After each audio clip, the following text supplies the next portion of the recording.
You probably see a smile on my face, and I know this part of the answer won't be used, but whenever talking about Coach Morgan Wooten, it brings a smile to my face.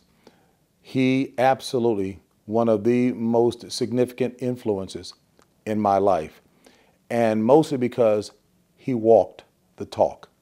Many coaches have great motivational speeches they can deliver.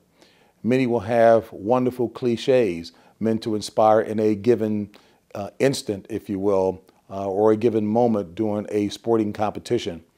Morgan walked the talk, walked the walk throughout. He didn't encourage us to do anything that he didn't set the standard for himself. And it started with the kind of people that he wanted to play on his team, the kind of people he selected for his team. And as youngsters, he wanted us to understand what the priorities in life were first and foremost, which would carry over to sports.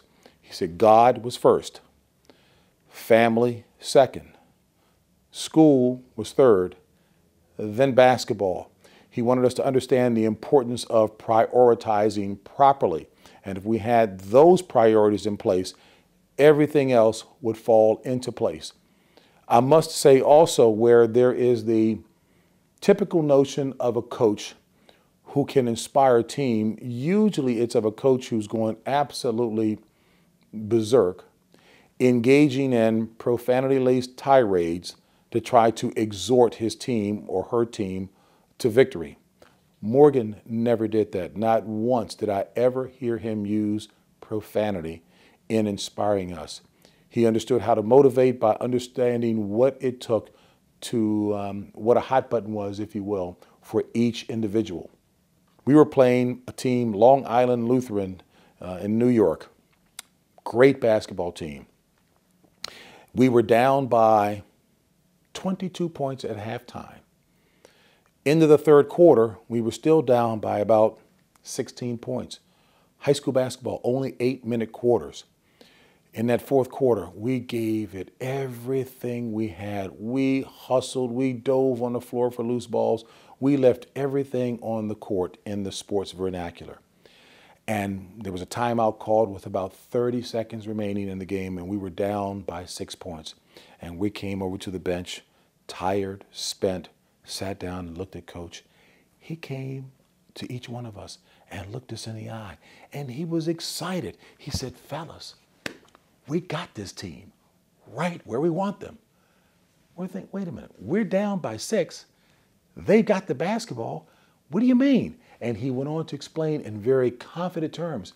They're complacent now. They think they have the game won. With that in mind, we're going to capitalize on that complacency. Here's what we're going to do.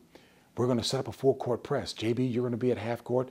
They're going to attempt to throw the long pass thinking they've got an open spot there. JB, you're quick enough. We've done this in practice every day. He's encouraging me. You're going to steal that pass. Don't put it on the floor because that's wasting valuable time.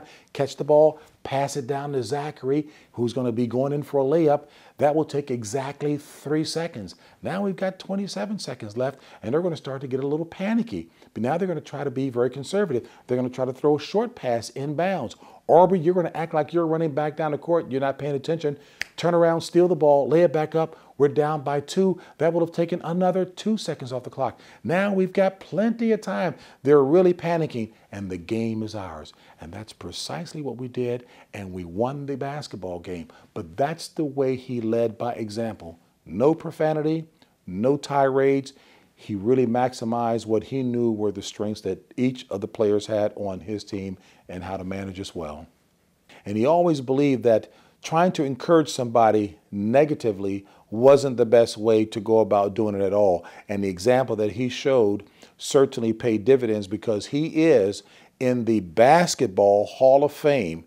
And it may have changed by now, but at the time he went in, he was the first and only coach at the high school level who went into the Basketball Hall of Fame for what he did solely at the high school level. A remarkable individual.